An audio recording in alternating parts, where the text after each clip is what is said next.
안녕하세요, 썰TV 시청자 여러분. 오늘 사연은 남편 장례 치르고 집에 왔더니 축하 파티까지 하며 제 몫의 재산을 빨리 내놓으라며 닥달을 하는 아들과 집까지 계약했으니 잔금날에 맞춰 돈을 입금하라는 며느리에게 제대로 눈물콧물 쏙 빼놓는 이야기입니다. 제가 이 파렴치한 자식들을 어떻게 내쳐버렸는지, 그 후 저희 인생은 어떻게 변했는지 지금 바로 시작하겠습니다. 저는 20대 중반에 사랑하는 남편을 만나게 되었고 이 사람이 아니면 안 되겠다는 생각으로 남편과 결혼을 했었어요. 남편을 닮은 아이를 빨리 낳고 싶었지만 임신은 쉽지 않았고 그럴수록 제 마음만 무너져 내리고 있었죠. 그렇게 7년의 노력 끝에 임신을 하게 되었고 제 나이 32살에 힘들게 낳은 것이 제 아들이었습니다. 간절하게 원했고 어렵게 품에안은 아들이었기에 귀하게 키웠어요. 오냐오냐 뭐든 다 해주마 라는 식의 버릇없는 아이로 키웠다는 것이 아닌 사랑을 듬뿍 주고 키웠습니다.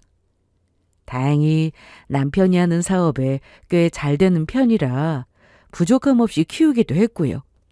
그래서 그런지 아들은 사랑이 참 많은 아이였습니다.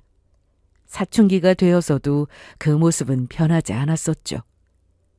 다른 집의 이야기를 들어보면 사춘기의 아들들은 아빠는 물론이고 엄마와도 대화를 하지 않는다고들 하던데 우리 아들은 사춘기의 나이에도 제가 준 적은 용돈들을 모으고 모아 꽃다발을 선물하던 아이였어요. 특별한 날도 아닌데 말입니다. 엄마, 학교 근처에 꽃집 생긴 거 알아? 내가 그 꽃집 생긴 거 보고 엄마한테 꼭 사주고 싶어서 용돈 모아서 사왔어. 예쁘지? 이 녀석이 아빠는? 아빠 생각은 안 했어? 아빠는 남자잖아요. 꽃은 아니지. 꽃은 엄마처럼 예쁜 여자한테 주는 선물이라고요. 누가 꽃인지 분간도 되지 않을 정도로 아름다운 엄마한테만요. 아빠 섭섭해지려고 해. 다음엔 아빠 것도 사와. 하여튼 우리 아빠 질투요 화신이셔. 알겠어요. 다음엔 아빠 꽃도 사올게요. 꽃도 꽃이지만 아들의 마음이 훨씬 더 예뻐. 오랫동안 마르지 않게 관리하고 그 쓰임이 다하고 난 후에는 정성 들여 말려 예쁜 통에 오랫동안 보관을 하곤 했죠. 이렇듯 아들은 저에게도 남편에게도 애교 가득한 아들이었습니다. 그렇게 저의 두 번째 사랑이 된 아들은 어느새 자라 군대를 다녀오고 전역을 하고 나선 남편의 회사로 입사를 했습니다. 사업을 물려받겠다는 것이 아닌 자신의 사업을 하고 싶은데 그전까지 아빠의 회사에서 경험부터 쌓겠다는 계획도 참 아들답다 싶었죠. 더 편한 길이 분명히 눈앞에 있는데 기꺼이 자신의 인생을 개척해 나가는 모습이 기특하기도 했고요. 그렇게 아들은 경험을 잘 쌓은 후 자신의 사업을 하기 시작했고 어느 정도 자리를 잡고 난 후엔 결혼할 여자를 데리고 오더라고요. 남들이 말하는 번듯하게 잘 자라준 것이었습니다. 그렇게 아들이 잘 자라주어 장가까지 가고 나니 제 나이가 60대 중반이 다 되었더라고요. 하루하루의 시간을 길디 길어 이 세월 언제 가나 했더니 어느새 60대 중반이라니 가는 세월에 장사 없다는 말이 딱 맞다 싶었습니다. 제 나이를 자각하고 지나간 세월을 들여다보니 잘 살았다 싶으면서도 우울감이 밀려오더라고요. 언제 이렇게 나이를 먹었나. 이제 더는 나에겐 반짝반짝 빛나는 일이 없겠구나 하는 생각에서요. 그런데 그때 며느리에게서 연락이 참 많이 와주었어요. 안부를 묻기도 하고 그냥 목소리가 듣고 싶다고 연락이 오기도 하고요. 어머님, 뭐 하세요?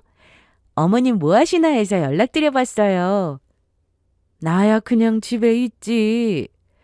날씨도 좋은데 집에만 계시면 어떻게 해요? 그러지 말고 나오세요. 오늘 저랑 데이트해요. 이렇듯 갑작스런 데이트를 신청하기도 했고요. 그런 날은 꽤 많았고 그렇다 보니 그때의 우울증이 저에게 오려다 날아가 버렸습니다. 그리고 며느리는 연락만 잘하는 것이 아니었어요.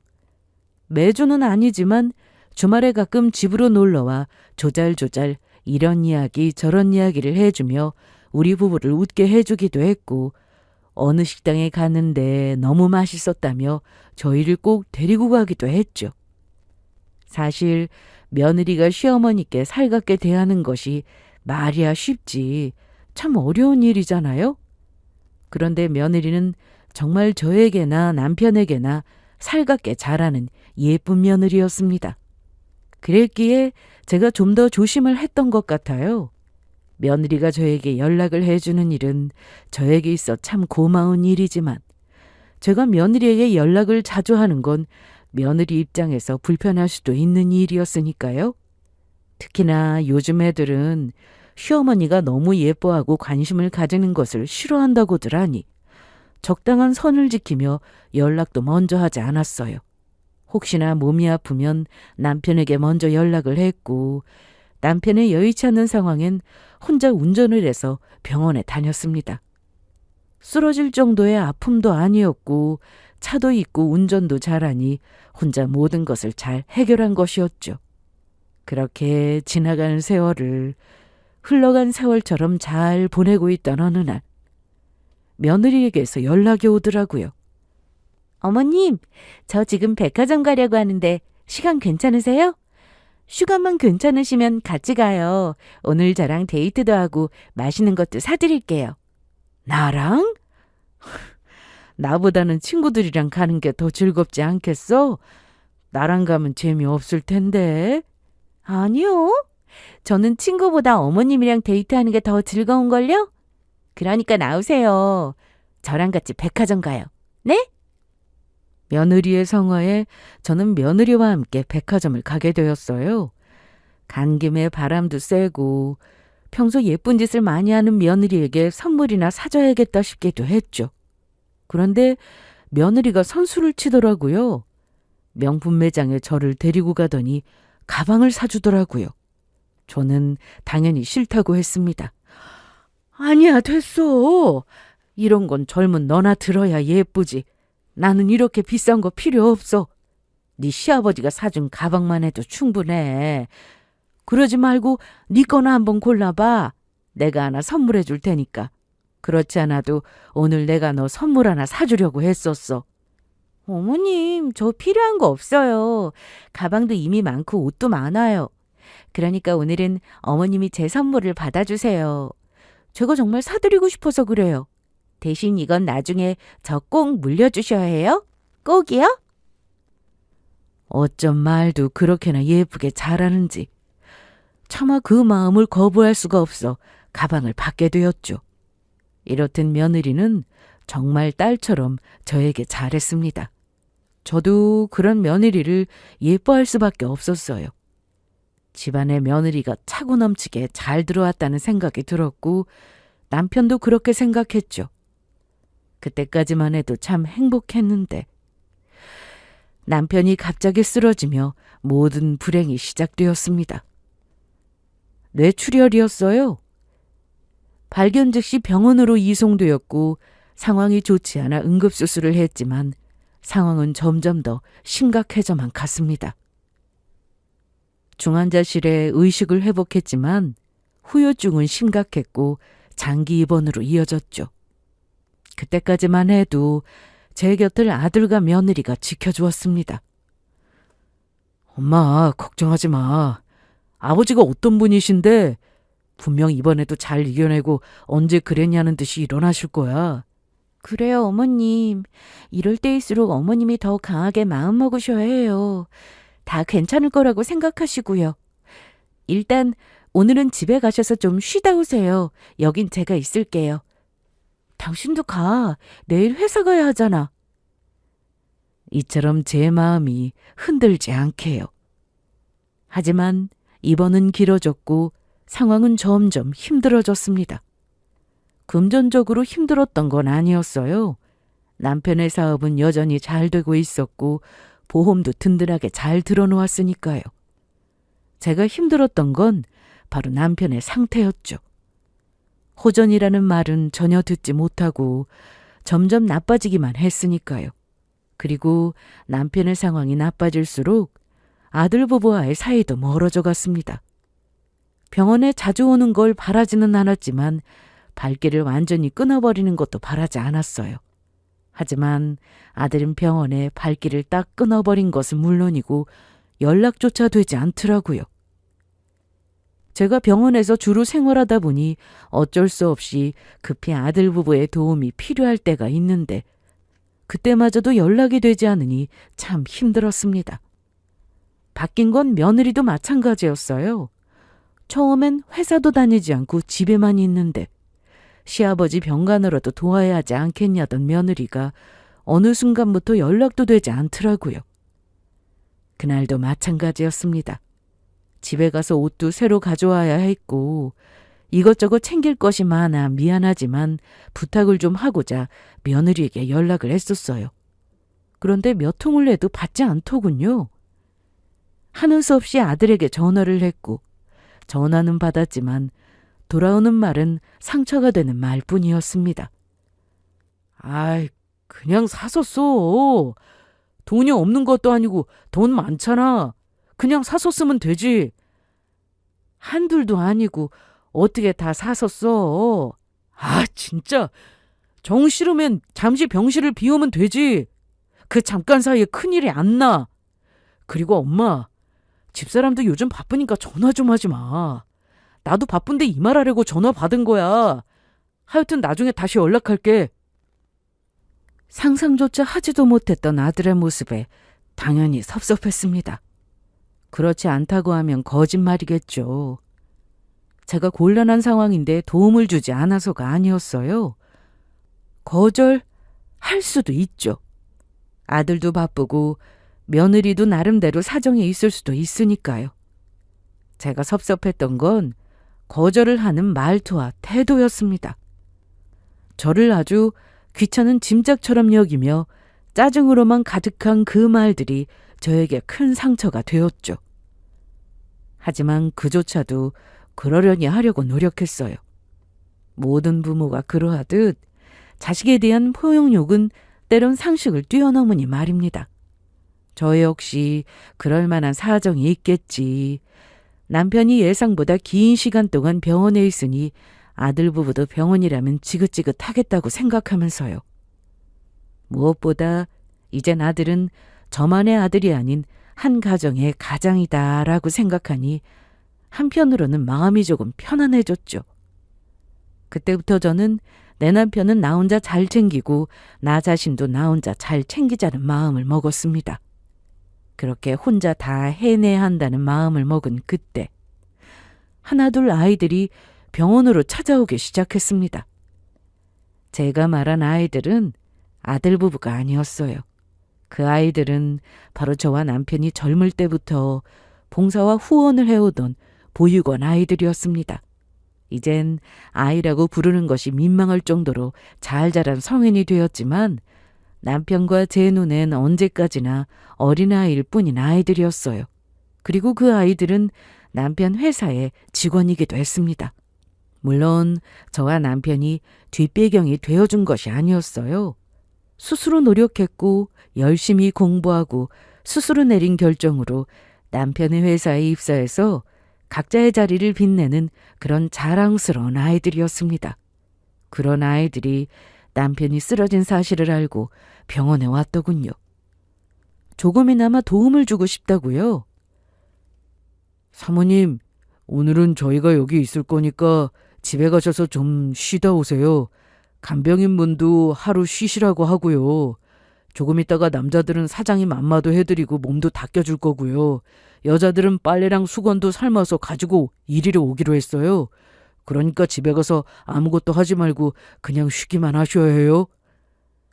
아, 사모님 몰라? 쉬라고 한다고 쉬시겠어? 그러지 말고 나는 사모님 댁에 같이 갈게. 가서 식사도 좀 챙겨드리고 내일 다시 모시고 올게. 그래, 그게 좋겠다. 얼른 모시고 가. 눈빛 보니까 괜찮다고 우리 쫓아내시기 일보 직전이니까 그 말 나오기 전에 얼른 가.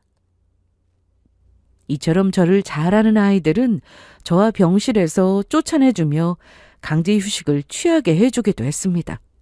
평일에는 회사를 마치고 와서 주말에는 휴식을 포기하고 와 제 곁을 지켜주기 시작했죠.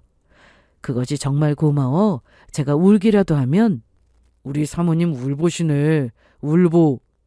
울지 마세요. 이런 건 사장님이랑 사모님이 저희한테 해주신 거에 비하면 아무것도 아니라고요. 그러니까 이런 일 있으면 연락 좀 주세요. 매번 뭐 필요한 거 없냐, 잘 지내냐, 힘든 건 없냐 이런 연락만 하지 마시고 저는 물론이고 병원에 오는 애들 전부 다 남는 게 시간이랑 체력이라고요. 이런 말로 제가 대성통곡을 하게 만들기도 했습니다.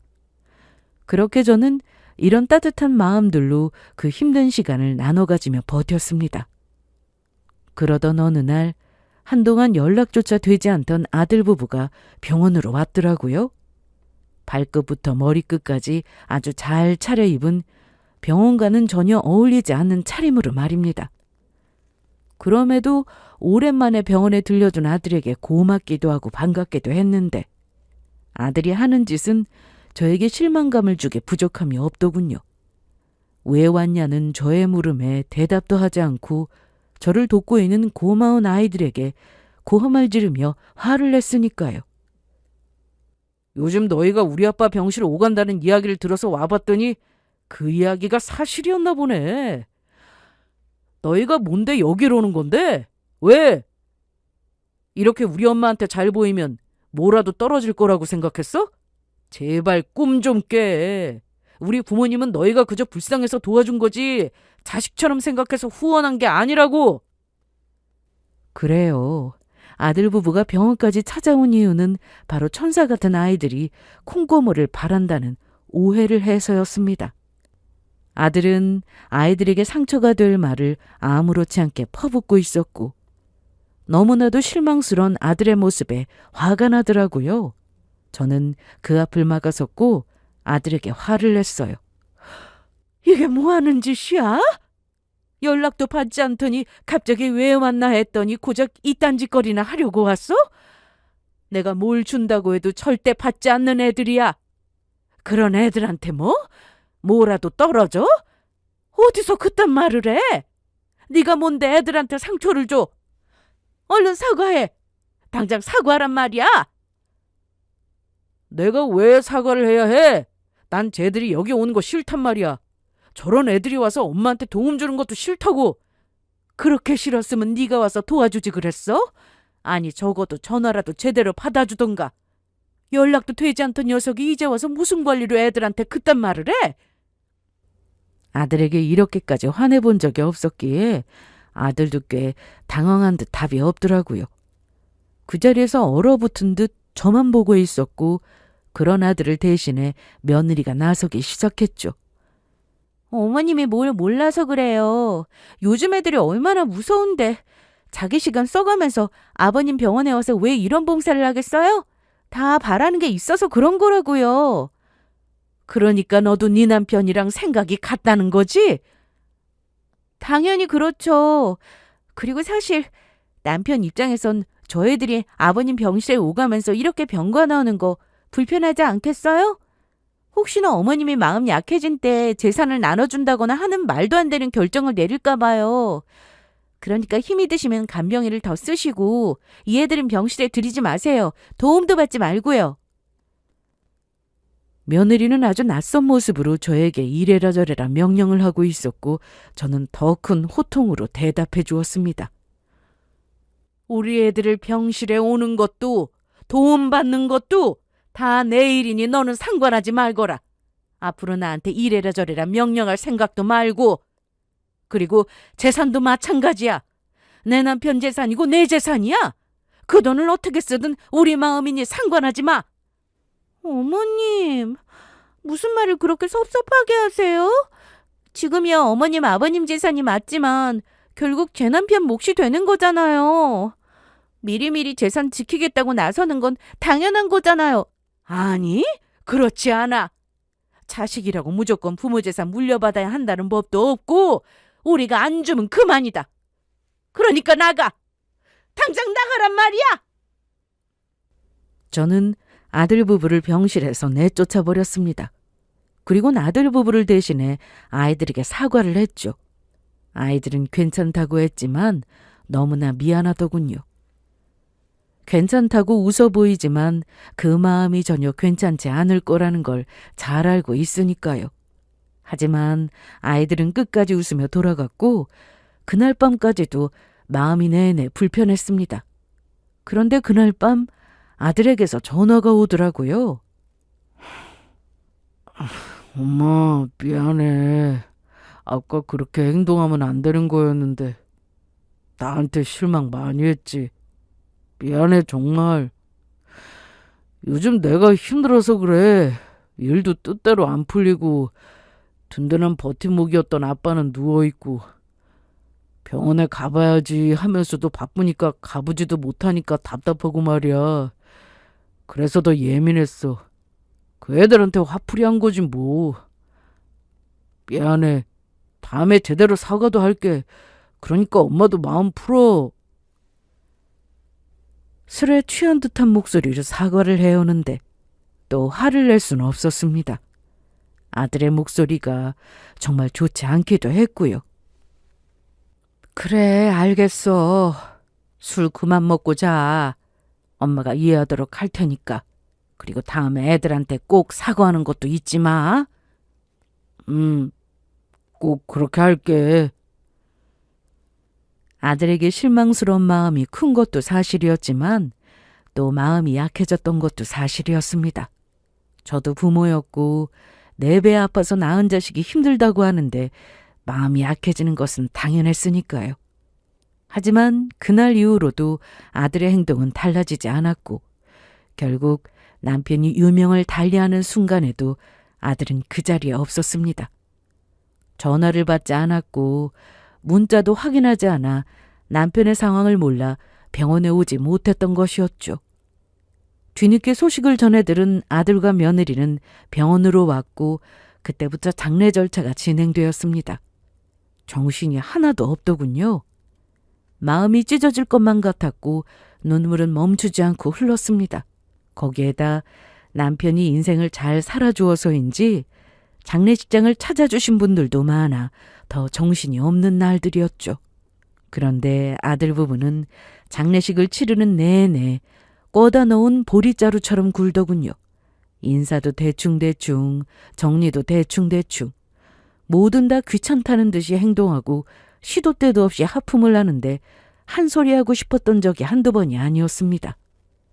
남편의 장례식만 아니었다면 화를 내며 한 소리 했을 텐데 남편을 보내주던 자리에서 큰 소리를 치고 싶지 않아 꾹 참을 뿐이었어요. 그렇게 여러 감정들을 경험하며 장례식을 무사히 마쳤어요. 아들 부부는 너무 피곤하다며 제 집에 먼저 가 있겠다고 했고 저는 나머지 정리와 마지막으로 남편을 보내주는 시간을 가지고는 집으로 돌아왔습니다. 그런데 집안이 난리가 났더군요. 장례식이 끝난 당일인데 집에는 온갖 배달 음식으로 준비된 잔치상이 차려져 있고 아들 부부는 파티라도 하려는 듯 아주 화려한 옷까지 차려입었더라고요. 저는 그때까지 눈물이 마르지 않아 눈가가 촉촉해져 있었는데 아들 부부는 제가 들어온 것도 모르고 하하호호 이야기를 나누고 있었습니다. 여보, 드디어 끝났다. 많이 힘들었지? 이제 정말 고생 끝 행복 시작이라니까. 나보단 당신이 더 힘들었지. 고생 많이 했어. 이제 정말 돈 걱정 없이 행복하게 해줄게. 그 기막힌 대화를 나누는 중에 제가 등장했고 며느리는 얼굴색 하나 바뀌지 않고 저에게 음식을 권하더군요. 어머니 오셨어요? 제가 식사 준비 다 해놨어요.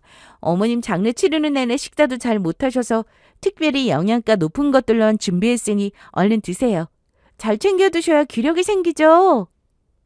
갈비찜에 문어, 닭고기까지 아주 종류별로 시켜놨더라고요. 스트레스와 충격, 그리고 병간호로 체력이 많이 떨어져 잇몸 상태가 아주 안 좋은 상황이라 그런 질긴 것들은 한 입도 먹을 수가 없는데 말입니다. 그리고 잇몸도 잇몸이었지만 두 인간이 하고 있는 꼴 때문이라도 밥알 한 톨도 넘기기가 힘들 것만 같았습니다. 저는 아무런 대답도 하지 않고 아들 부부를 아래서부터 위로 세세하게 훑었어요. 이게 뭐하는 짓거리냐는 무언의 압박이었죠. 하지만 두 사람은 그런 제 뜻을 전혀 알아챌 생각도 없어 보이더라고요. 며느리는 여전히 음식만 권하고 있었고 아들은 이딴 말을 했으니까요. 엄마, 왜 이렇게 늦게 왔어? 빨리 내 목 재산 줘. 기가 막혔습니다. 남편의 장례가 끝난 지 하루도 지나지 않았는데 웬일로 제 집에서 기다린다 싶더니 다 계획에 있었더라고요. 뭐? 재산? 그래, 재산. 내 몫이 있을 거 아니야. 엄마, 유언장 확인했지? 나한테 얼마나 남기셨어? 회사는 나한테 주신대? 처음엔 아들이 이런 모습을 보인다는 것이 믿을 수가 없었습니다. 그저 꿈이길. 내 아들이 이런 속물일 리가 없다고. 그렇게만 생각했던 것 같아요. 하지만 그건 현실이었고 아들은 제가 받을 충격은 생각하지도 않고 계속해서 재산 타령만 하고 있었죠. 며느리도 마찬가지였어요. 아니, 며느리는 한술 더 떠 저에게 계약서까지 내밀더군요. 어머님, 재산 처분하고 명의 이전하는 것도 급하지만 제일 급한 건 이거예요. 저희 집 계약했거든요. 계약금 이미 넣었고 잔금은 어머님이 내주시면 되는데 여기 날짜 있죠? 이날까지 무조건 주셔야 해요. 아시겠죠?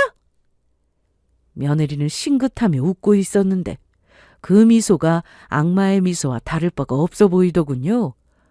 거기까지만 해도 기가 막히는데 더 기막혔던 건 뒤 이어진 며느리의 협박이었습니다. 그리고 아들의 맞장구까지도요. 장례 끝난 지 얼마 되지도 않았는데 돈 이야기부터 꺼낸다고 저희가 야속하다는 생각이 드실 수도 있지만 일단 계산은 계산이니까 줄 건 주고 받을 건 빨리 받아야 깔끔하잖아요. 저희도 받을 건 얼른 받아야 기쁜 마음으로 어머님하고 더 잘 지낼 수 있지 않겠어요? 집사란 말이 맞아. 엄마 이제 아버지도 안 계시고 혼자잖아. 우리 괘씸하다고 괜히 줄 거 안 주고 버티다가 부모 자식 사이 멀어지지 말고 줄 건 빨리 주고 지금처럼 사이좋게 잘 살자. 괜히 버텨봤자 엄마만 손해라니까. 우리도 영 끊어버리고 진짜 혼자 되면 엄마가 얼마나 외롭겠어? 너 지금 엄마 협박하니? 협박이 아니라 사실을 말하는 거지. 엄마가 잘 몰라서 그러는데 돈 때문에 자식들을 애태우면 나쁜 자식들은 부모를 확 요양원에 보내버리기도 한다더라.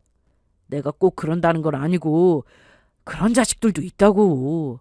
그러니까 엄마, 나를 착한 아들로 남게 도와줘. 너무 화가 나서 심장이 벌떡벌떡 뛰고 손발이 다 떨려오더군요. 당장이라도 눈앞에 차려진 상을 다 뒤집어 엎어버리고 싶었지만 꾹 참고 이렇게 말했어요. 일단 알겠어. 너희 말대로 오늘 장례 끝났어. 일단 엄마가 정리할 건 정리해야 하니까 그때까지 조금만 기다려. 늦지 않게 정리할 테니까. 유언장도 다시 한번 살펴봐야 하기도 하고 말이야. 역시 우리 엄마. 알겠어. 그 정도야 기다릴 수 있지. 그래. 그리고 오늘은 일단 가. 엄마가 너무 피곤하네. 밥 생각도 없으니까 이 음식들도 다 가지고 가든 버리고 가든 정리 다 해놓고 가. 엄마는 방에 들어갈게. 저는 그대로 방으로 들어왔고 밖에서 음식을 싸고 정리하는 소리가 들리더라고요. 잠시 소란스럽다 싶더니 아들 부부가 집으로 돌아가는 소리가 들렸고 현관문이 닫히는 소리와 함께 펑펑 울었습니다. 얼마나 울었을까요? 더는 눈물이 나와 눈물이 흐르지 않을 때까지 울고 나니 마음이 비워지더라고요. 그러면서 제가 더 독하게 마음먹어야 한다는 생각이 들었죠. 그리고 이젠 인정해야 했습니다. 더는 제가 사랑하고 눈에 넣어도 아프지 않던 그 아들은 없다고요. 이젠 며느리에게 눈먼 남자뿐이라고요.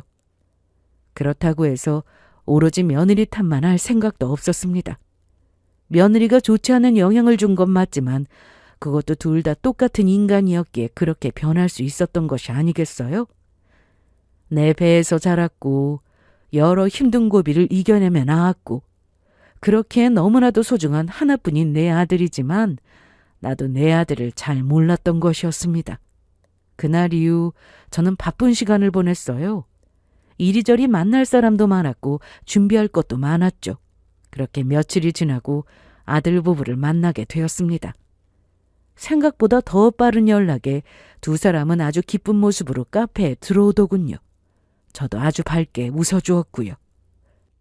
엄마, 표정이 아주 밝네. 보기 좋다. 그나저나 정리가 생각보다 더 일찍 끝났나 봐. 이렇게나 빨리 만나자고 할 줄 몰랐는데. 너는 준비됐지? 회사는? 나 언제부터 가면 되는 거야? 맞춰서 내 회사도 정리를 해야 하니까. 기다려봐. 아직 와야 할 사람이 남았어. 저기 오네. 아들의 어리둥절한 표정 뒤로 제가 부른 두 사람이 저에게로 다가오고 있었습니다.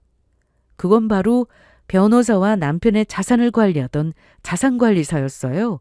그 두 사람 역시 저희가 봉사하던 보육원 출신으로 저희가 믿고 의지하던 사람들이었죠.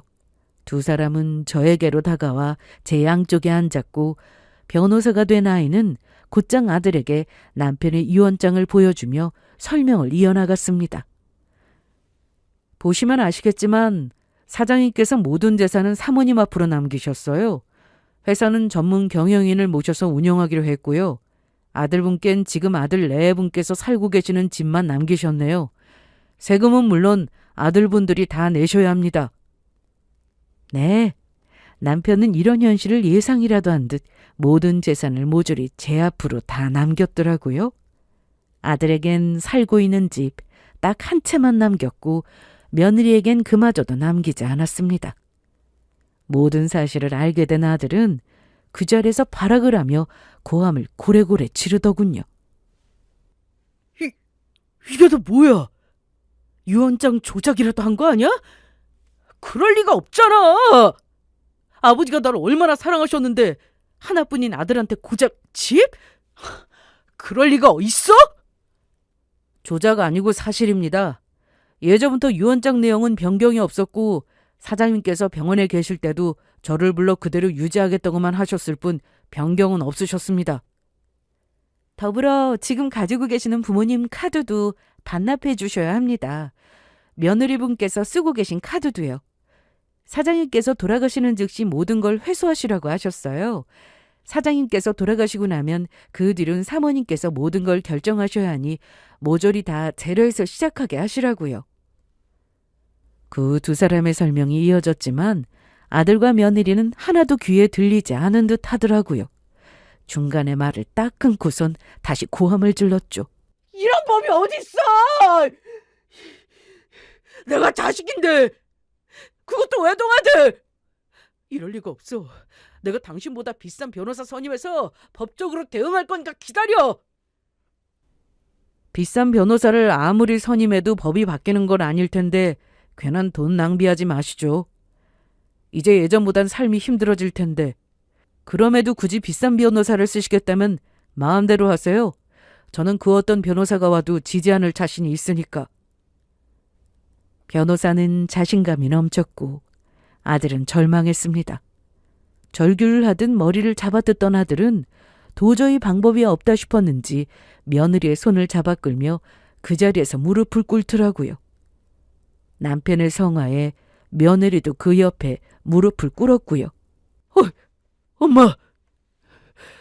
내가 잘못했어. 내가 하나부터 열까지 다 잘못했으니까 이러지 마. 엄마도 다 이해한다고 했었잖아. 이해한다고 해놓고 이건 아니지. 아버지가 한 푼도 안 준다고 해도 엄마가 나한테 챙겨줘야 하는 거잖아. 맞아요, 어머님. 이건 정말 아니에요. 이제 와서 이런 말 제 입으로 하긴 뭐하지만 저 어머님한테 참 잘했잖아요. 물론 아버님이 병원에 있을 때 좀 소홀했던 건 인정해요. 그런데 그땐 남편도 사업 때문에 힘들었고 저도 힘들어서 그랬던 거예요. 사실 저 임신했어요. 아버님 그렇게 되시고 말씀드리기가 그래서 말씀 못 드리고 있었고요. 웃기는 소리였습니다. 임신이라니. 아들이 술 취해 연락 온 날 제가 똑똑히 들었거든요. 수학에 넘어 며느리 역시 술에 취해 횡설수설하는 목소리를요. 임신했다는 사람이 술이라니 말도 안 되는 일이었죠. 당연히 임신은 거짓말이었고 그 사실이 저를 더 분노케 했습니다. 우선 아들을 보며 이렇게 말했죠. 그래, 이해한다고 했었지. 지금도 이해해. 그런데 내가 말한 이해를 네가 잘못 이해한 것 같네. 내가 말했던 이해는 내가 알던 다정하고 착한 아들이 아니라 사실은 네 아내와 별반 다르지 않는 속물에다가 쓰레기 같은 인간이라는 걸 인정하고 이해한다는 뜻이었어. 그러니까 나한테 더 바라지 마. 난 네 아버지 뜻대로 할 거니까. 그리곤 며느리를 바라보았어요. 며느리는 그런 와중에도 끝까지 진짜 임신이라도 한 듯 배를 팔로 감싸고 저를 불쌍하게 바라보고 있더라고요. 임신? 그래. 뱃속에 내 손주가 있다는데 무시할 수는 없지. 일단 무사히 출산해서 애 데리고 한번 찾아오거라.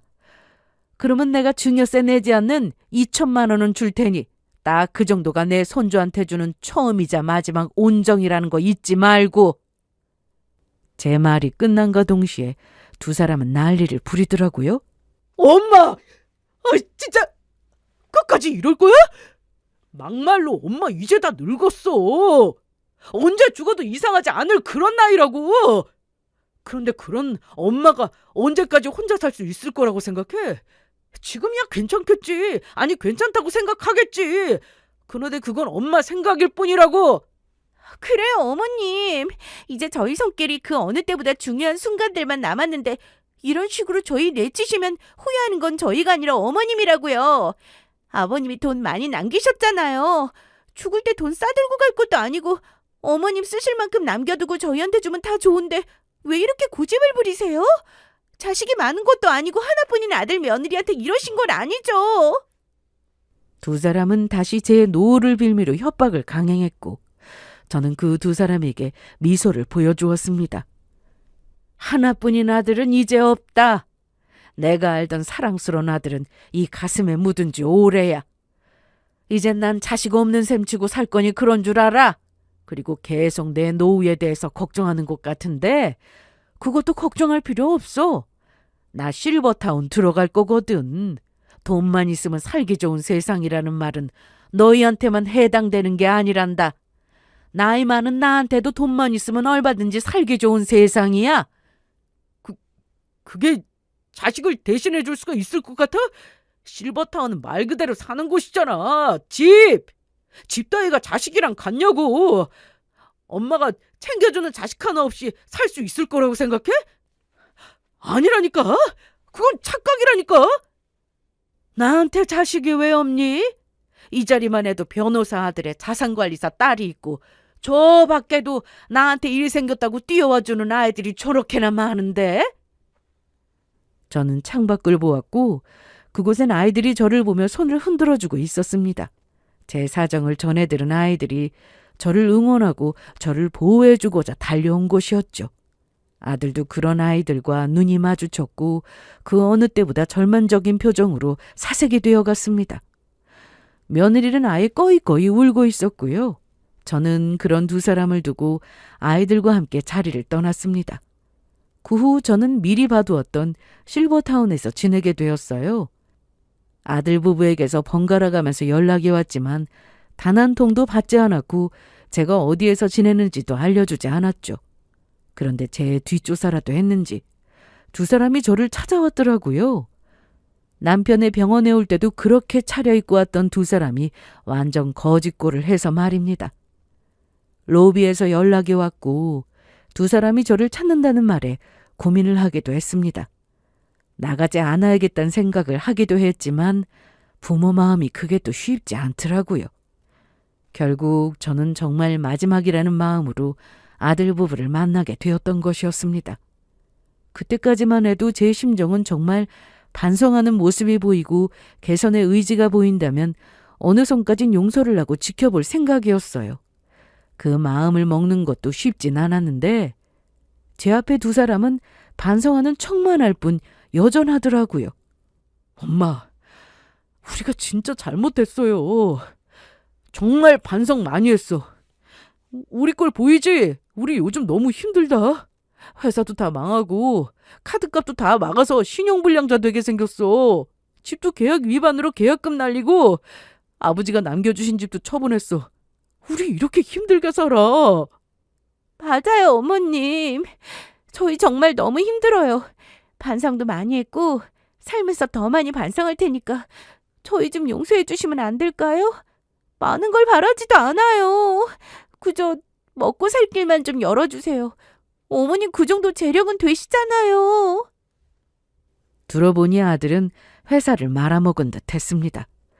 그렇게 죽자 살자 매달렸던 회사를 아버지의 재산만 믿고 제대로 운영을 하지 않아 망해버린 것이었죠. 회사는 망해가는 와중에 돈을 얼마나 끌어다 사치를 부리고 다녔는지 그 돈을 갚지도 못해 신용불량자 신세가 되기 직전이라고 하더라고요. 아들이나 며느리 둘 다 말입니다. 하나 남은 집을 팔아도 그 빚이 감당이 안 될 정도라고 하니 이때껏 얼마나 흥청망청 건방진 시간을 보냈는지 불보듯 뻔했습니다.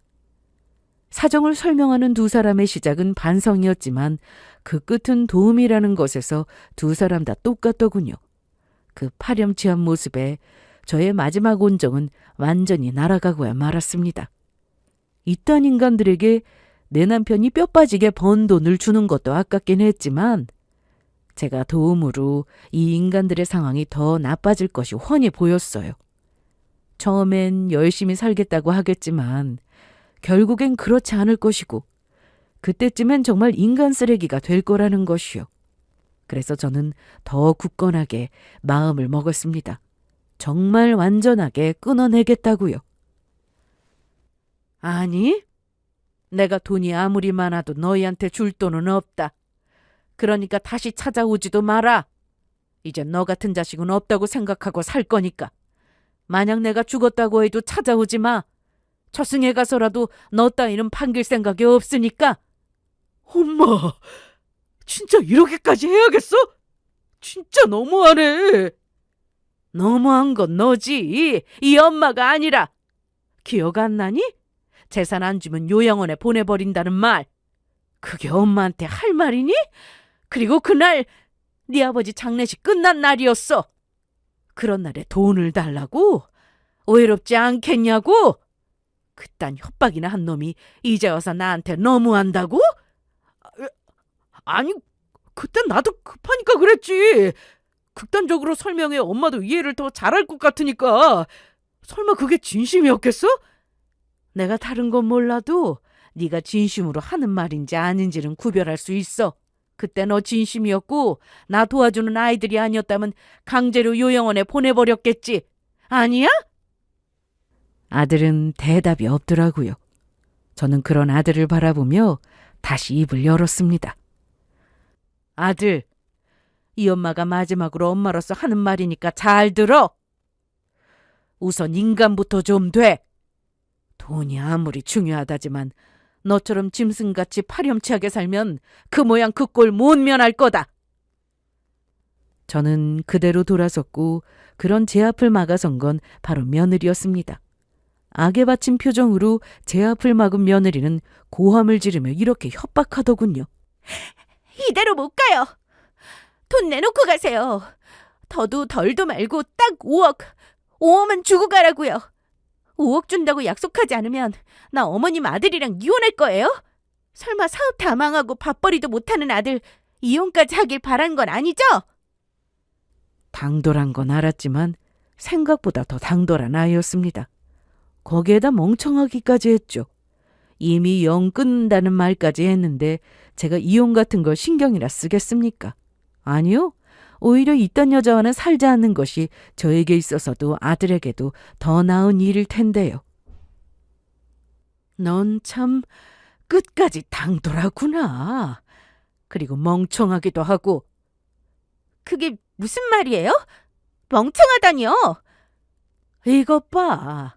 말귀도 못 알아듣고 멍청하잖아. 나 지금 내 아들하고 연 끊었어. 그런 내가 너희가 이혼하든 말든 상관이나 할 것 같니?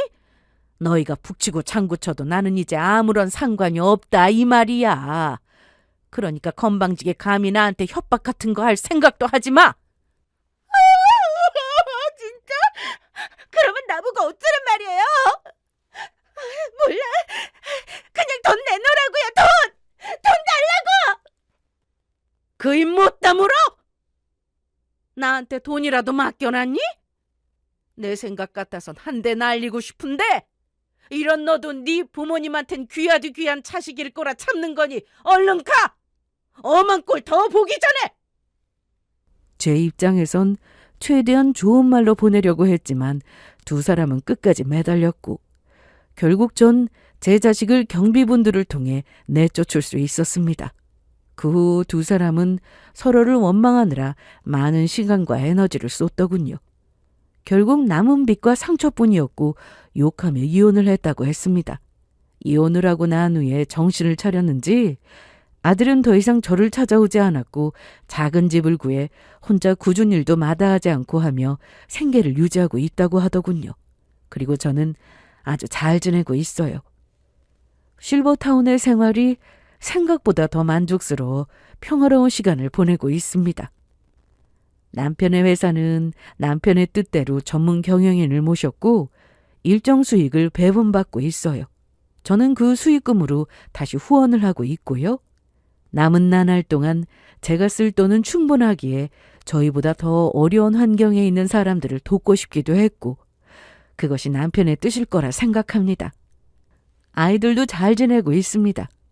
여전히 각자의 자리에서 최선을 다하며 지내고 있고 쉬는 날에나 시간이 남을 때면 번갈아가며 저를 찾아와 말동무가 되어주곤 해요. 봉사활동을 함께하는 아이도 있고 재능 기부를 해주며 동생들에게 과일을 해주는 아이도 있고요. 그 아이들을 볼 때마다 어쩔 수 없이 제 아들이 떠오르는데요. 아들 생각을 하면 괘씸하기도 하지만 안쓰러운 마음이 있기도 합니다. 그렇다고 연을 다시 이어나가고 싶지는 않아요. 훗날 아들이 정말 정신 차렸다 싶을 때 그때가 되면 다시 볼 생각이 있긴 하지만 그렇지 않고서는 저와의 연과 제가 주는 도움이 아들에게 독이 될 거라 확신하기 때문입니다. 어쨌든 앞으로 얼마나 더 살 수 있을지는 모르겠지만 눈 감는 그날까지 열심히 살아보려고요. 그래서 눈을 감는 그날 잘 산 인생이다 생각할 수 있도록요. 처음 사연을 쓰려고 마음먹었을 때도 고민이 참 많았습니다. 대부분 이혼, 파혼 사연인데 절연이라니. 하물며 저는 자식과 연을 끄는 어미이지 않습니까? 하지만 세상에 많은 사람들이 더불어 살아가고 있고 그렇게 여러 사연이 있을 수밖에 없듯 저도 이런 사연이 있다고 말씀드리고 싶었어요. 제 사연을 듣고 아들에게 상처만 받는 분, 이용만 당하고 계신 분, 제 자식이 저에게 그랬듯이 말도 안 되는 협박을 당하고 계신 분들이 있다면 작은 용기와 희망이 되길 바라는 소망이 있기도 했고요. 여러분, 이제 100세 인생이라고 합니다. 60대 중반이 적은 나이는 아니지만 100세 시대에서 60대 중반이면 아직 짱짱할 나이 아닐까요? 자식한테 기죽지 말고 자식 눈치도 그만 보고 우리 인생 잘 살아봐요. 그렇다고 뭐든 내 마음이다 하는 진상 노인이 아닌 진정한 어른으로 말입니다. 그러면 저는 이만 물러가 보도록 할게요. 감사합니다.